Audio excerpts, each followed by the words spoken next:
2012 Sema show. Mark Stielow's got his latest car, his 1967 Camaro Mayhem, and we've got the chance to take a look at it and ask him a few questions.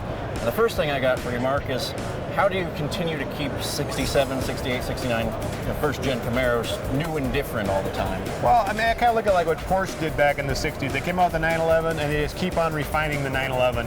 And I'm kind of doing that with first-gen Camaros. You know, you build one, and you just keep on reiterating. I learn things, I iterate, new technology comes out, new products, and I just continually try to refine the car. Okay, so in this refining sequence, what was the first thing you wanted to do differently with this car? With this car, I mainly just kind of wanted to, I learned a lot from Red Devil, and I've learned a lot on the last couple of cars where I've used LS9s, and we kind of wanted to make sure the cooling package was squared away, and then we also went into the engine and we refined some stuff to get a little more power. What specifically did you do differently to the engine? This is an LS7 bottom. As an LS9 top end again? Yeah, it's a 427 cubic inch based LS9 that Brian Thompson built at Thompson Automotive. So we just wanted to work on getting mass flow through the engine. So we CNC ported the heads, we changed the inlet on the supercharger, and we changed the cam timing a little bit.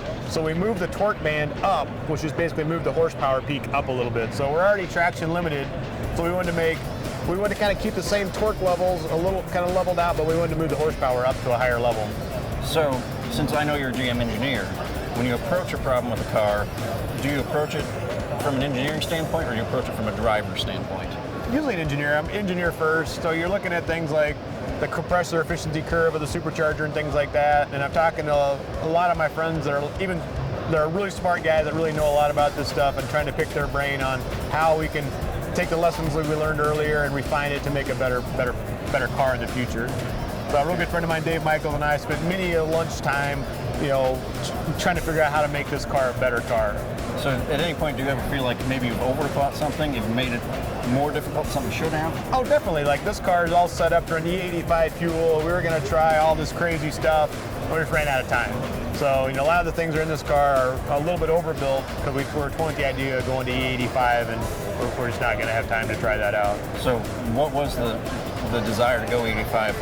Where did that come from? We wanted to cool the charge more, add more boost, and be able to try to keep the thermal under control with the E85. So it was kind of a engineer science project we wanted to try out, but we didn't really get a chance to sort it out. So you're actually just running pump gas in it? Yeah, right now we're just running pump gas. Have you had it to the dyno? Yeah, on Brian Thompson's dyno, it made 877 horsepower to the flywheel and 820 foot-pounds of torque. One of the things I know you like to do is make things light. When you have approached making the car light, how do you decide where to start beyond your patented cutting the ends of bolts off? Where do you go after that? Well, this car, I thought the 67 would be a little bit lighter than the 69 because they're just like a little bit smaller car. So we tried to start off with a lighter platform than the 69, and that kind of worked. But then I added in some safety equipment in this car. So this car ended up being only about 150 pounds lighter than Red Devil. Because I still wanted to keep the air conditioning, the sound deadening, carpet, and I wanted to be able to drive this car on Hot Rod Power Tour and things like that. One of the things I've noticed is that this car has maybe more styling elements than some of your previous cars. Like the hood looks a little different, the stripes off center. Right. What made you decide to go that way? Well, 25% of the points for this Optima shootout are style points, and I've gotten beat up historically on that.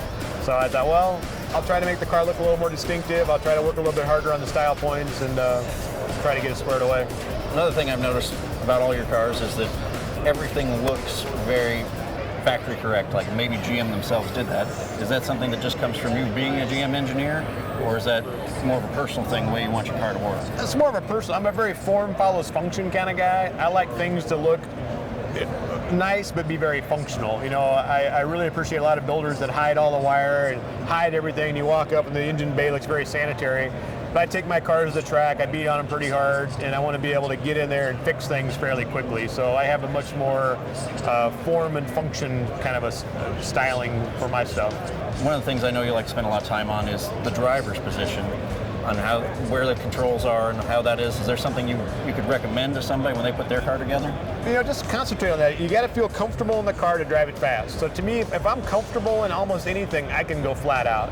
So I spend a lot of time to make sure the pedal placement's right for heel toe downshift, the clutch pickup point feels good. And if you got any questions on how things should function. I mean, many times I go out to my daily driver and I'll measure something like what should the clutch throw be or things like that. You can just pick that off your OE car, and that's a pretty good guideline where things should be. It's actually a very good tip, because I think a lot of people forget what a car's going to be like until they've sat in it and drove it the first time. Yeah, and I walk around to like Sema show, car shows, anywhere. I just look at engine under bays. I look at a lot of things, and I'll be like, hey, I need to remember that there's a really cool pump or some item off some other car they'll integrate into one of my hot rods. So I'm always keeping an eye out for things I can use on future builds.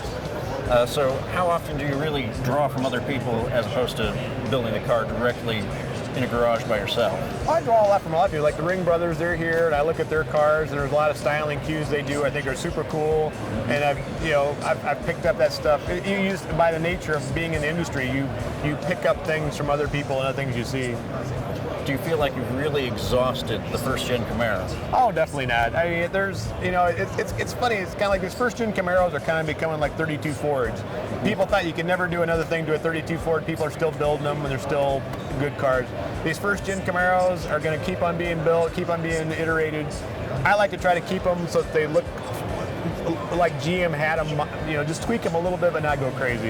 Yeah, that's one of the things I really like about this car, is that outside maybe the wheels, it looks like what I think a 68, 67 Camaro should look like when they were new. Right. It looks cleaner and more crisp, but doesn't look over the top.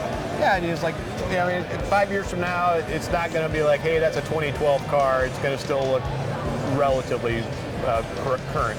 So, talk about how you feel about the 67, 69 Camaro. What's your next car going to be like? I've already bought a California rust-free 69 Camaro, and we got it blown apart at the shop, and we're starting to build it up. So, there's a couple little things I want to tweak that I learned on this car. We're just going to start kind of tearing into it. So you think you're going to go Gen 5 power on that one?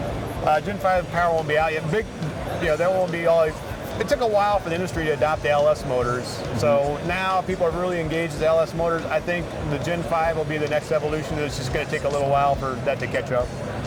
All right. Well, I really like your car, and I appreciate your time. Well, thanks a lot. Thank you.